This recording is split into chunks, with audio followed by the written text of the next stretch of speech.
Cette lettre ouverte, datée du 25 octobre 2020, a été publiée aujourd'hui sur la QMAP.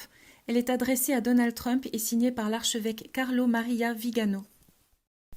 Monsieur le Président, permettez-moi de m'adresser à vous en cette heure où le sort du monde entier est menacé par une conspiration mondiale contre Dieu et l'humanité. Je vous écris en tant qu'archevêque, en tant que successeur des apôtres, en tant qu'ancien nonce apostolique aux États-Unis d'Amérique. Je vous écris au milieu du silence des autorités civiles et religieuses. Puissiez-vous accepter mes paroles comme la voix de celui qui crie dans le désert. Comme je l'ai dit lorsque je vous ai écrit ma lettre en juin, ce moment historique voit les forces du mal alignées dans une bataille sans merci contre les forces du bien. Des forces du mal qui semblent puissantes et organisées comme le supposent les enfants de la lumière, qui sont désorientés et désorganisés, abandonnés par leurs chefs temporels et spirituels. Chaque jour, nous sentons se multiplier les attaques de ceux qui veulent détruire la base même de la société. La famille naturelle, le respect de la vie humaine, l'amour du pays, la liberté de l'éducation et des affaires. Nous voyons des chefs de nation et des leaders religieux se plier à ce suicide de la culture occidentale et de son âme chrétienne, tandis que les droits fondamentaux des citoyens et des croyants sont bafoués au nom d'une urgence sanitaire qui se révèle de plus en plus comme un instrument de l'instauration d'une tyrannie inhumaine et sans visage. Comme un plan global appelé la Grande Remise à Zéro ou Great Reset est en cours, son architecte est une élite mondiale qui veut soumettre toute l'humanité en imposant des mesures coercitives visant à limiter de manière drastique les libertés individuelles et celles de populations entières. Dans plusieurs pays, ce plan a déjà été approuvé et financé.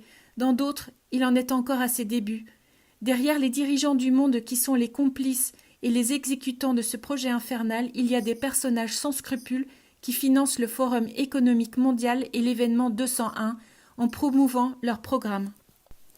Le but de la grande réinitialisation est l'imposition d'une dictature de la santé visant à imposer des mesures liberticides, cachées derrière des promesses tentantes d'assurer un revenu universel et d'annuler la dette individuelle.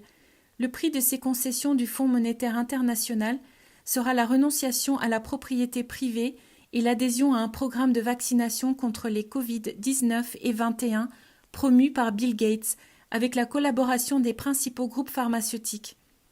Au-delà des énormes intérêts économiques qui motivent les promoteurs de la grande réinitialisation, l'imposition de la vaccination s'accompagnera de l'exigence d'un passeport sanitaire et d'une carte d'identité numérique avec pour conséquence la recherche des contacts de la population enfermée dans des camps de détention ou assignés à résidence, et tous leurs biens seront confisqués. Monsieur le Président, j'imagine que vous savez déjà que dans certains pays, le Grand Reset sera activé entre la fin de l'année et le premier trimestre de 2021.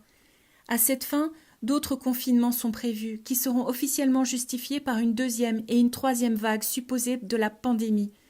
Vous connaissez bien les moyens qui ont été déployés pour semer la panique et légitimer des limitations draconiennes des libertés individuelles provoquant habilement une crise économique mondiale. Dans les intentions de ces architectes, cette crise servira à rendre irréversible le recours des nations au Grand Reset, donnant ainsi le coup de grâce à un monde dont ils veulent annuler complètement l'existence et la mémoire même. Mais ce monde, Monsieur le Président, comprend des personnes, des affections, des institutions, la foi, la culture, les traditions et les idéaux, des personnes et des valeurs qui n'agissent pas comme des automates, qui n'obéissent pas comme des machines, parce qu'elles sont dotées d'une âme, d'un cœur, parce qu'elles sont liées par un lien spirituel qui tire sa force d'en haut, de ce Dieu que nos adversaires veulent défier, tout comme Lucifer l'a fait au début des temps avec son nom Serviam. Dans les intentions de ces architectes, cette crise servira à rendre irréversible le recours des nations au Grand Reset, donnant ainsi le coup de grâce à un monde dont ils veulent annuler complètement l'existence et la mémoire même. Mais ce monde, Monsieur le Président, comprend des personnes, des affections, des institutions, la foi, la culture, les traditions et les idéaux, des personnes et des valeurs qui n'agissent pas comme des automates, qui n'obéissent pas comme des machines, parce qu'elles sont dotées d'une âme et d'un cœur, parce qu'elles sont liées par un lien spirituel qui tire sa force d'en haut, de ce Dieu que nos adversaires veulent défier, tout comme Lucifer l'a fait au début des temps avec son non serviam. Beaucoup de gens, nous le savons, sont agacés par cette référence à la classe entre le bien et le mal, et l'utilisation de connotations apocalyptiques qui, selon eux, exaspèrent les esprits et aiguisent les divisions. Il n'est pas surprenant que l'ennemi soit furieux d'être découvert juste au moment où il croit avoir atteint la citadelle qu'il cherche à conquérir sans être dérangé. Ce qui est surprenant, en revanche, c'est qu'il n'y ait personne pour tirer la sonnette d'alarme. La réaction de l'État profond qui dénonce son plan est brisée et incohérente, mais compréhensible. Juste au moment où la complicité des grands médias avait réussi à rendre la transition vers le nouvel ordre mondial presque indolore et inaperçue, toutes sortes de tromperies, de scandales et de crimes sont mis au jour. Jusqu'à il y a quelques jours, il était facile de salir comme théoricien du complot celui qui dénonce ces terribles plans, que l'on voit maintenant se réaliser dans les moindres détails. Personne jusqu'en février dernier n'aurait jamais pensé que dans toutes les villes, nos citoyens seraient arrêtés, simplement pour avoir voulu marcher dans la rue, pour avoir voulu respirer, pour avoir voulu garder leur commerce ouvert, pour avoir voulu aller à l'église le dimanche. Et pourtant, cela se passe maintenant partout dans le monde. Même dans une Italie de cartes postales que beaucoup d'Américains considèrent comme un petit pays enchanté, avec ses monuments anciens, ses églises, ses villes charmantes, ses villages caractéristiques, et tandis que les politiciens sont barricadés dans leurs palais, promulguant des décrets comme des satrapes persans, les entreprises font faillite, les magasins ferment, et les gens sont empêchés de vivre, de voyager, de travailler et de prier. On peut déjà constater les désastres psychologiques de cette opération, à commencer par les suicides des entrepreneurs désespérés et de nos enfants retirés de leurs amis et de copains de classe qui doivent suivre les cours sur un écran tout seuls à la maison. Dans les Écritures sacrées, saint Paul évoque pour nous celui qui s'oppose, la manifestation du mystère de l'iniquité, le catéchon. Dans la sphère religieuse, cet obstacle envers le diable est l'Église, et en particulier la papauté.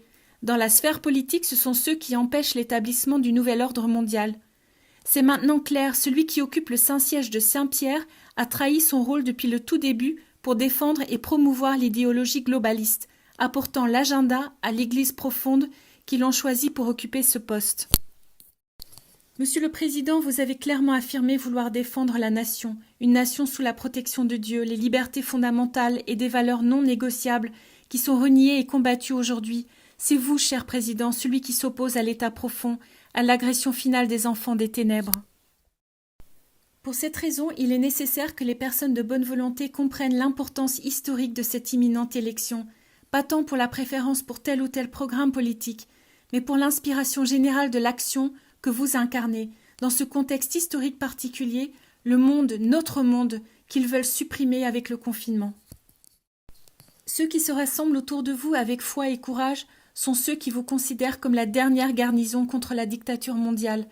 L'alternative est une personne qui est manipulée par l'État profond, gravement compromis dans des affaires de scandale et de corruption et qui fera aux États-Unis ce que Jorge Mario Bergoglio fait à l'Église, le Premier ministre Conte à l'Italie, le président Macron à la France, le Premier ministre Sanchez en Espagne, etc. La nature de maître chanteur de Joe Biden, exactement comme les prélats du cercle magique du Vatican, lui vaudront d'être utilisés sans scrupule, laissant des pouvoirs illégitimes interférer dans les politiques domestiques comme dans les affaires internationales. Il est évident que ceux qui le manipulent ont une autre personne bien pire que lui, prête dans l'ombre pour le remplacer dès la moindre occasion. Et déjà au milieu de ce sombre tableau, dans cette apparente et inarrêtable avancée de l'invisible ennemi, il y a un espoir qui émerge. L'adversaire ne sait pas comment aimer, il ne comprend pas que le revenu universel ou l'annulation des dettes ne sera pas suffisant pour subjuguer les masses et les convaincre de se comporter comme un troupeau. Ce peuple qui a supporté depuis bien trop longtemps les abus haineux et tyranniques du pouvoir est en train de redécouvrir qu'il a une âme. On peut comprendre qu'il ne veuille pas échanger sa liberté contre l'homogénéisation et la suppression de son identité. Il commence à comprendre les valeurs de la famille et des liens sociaux, les liens de la foi et la culture qui relient les honnêtes gens. Le grand reset court à sa perte, car ceux qui le commandent ne croient pas que les peuples sont capables d'aller dans les rues pour défendre leurs droits, pour protéger ceux qu'ils aiment et pour donner un avenir à leurs enfants et leurs petits-enfants. L'inhumanité croissante du projet globaliste va vaciller misérablement dans le visage de cette firme grâce à l'opposition courageuse des enfants de la lumière. Satan est du côté de l'ennemi, celui qui ne sait faire autre chose que haïr. Mais de notre côté, nous avons Dieu Tout-Puissant, le Dieu des armées prêt à combattre, et la plus sacrée Vierge Marie qui va couper la tête du vieux serpent. Si Dieu est pour nous, qui peut être contre nous ? Monsieur le Président, vous avez connaissance de cela dans ces heures cruciales.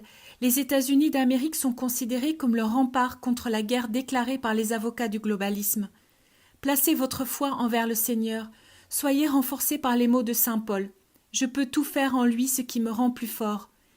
Être l'instrument de la divine providence est une grande responsabilité, pour laquelle vous recevrez sans aucun doute toutes les grâces d'État dont vous aurez besoin, puisqu'elles sont fervemment implorées et suppliées par tous ces gens qui prient pour vous. Avec l'immense espoir et l'assurance de mes prières pour vous, pour la Première Dame et vos collaborateurs, avec tout mon cœur je vous envoie ma bénédiction. Dieu protège les États-Unis d'Amérique. Carlo Maria Vigano.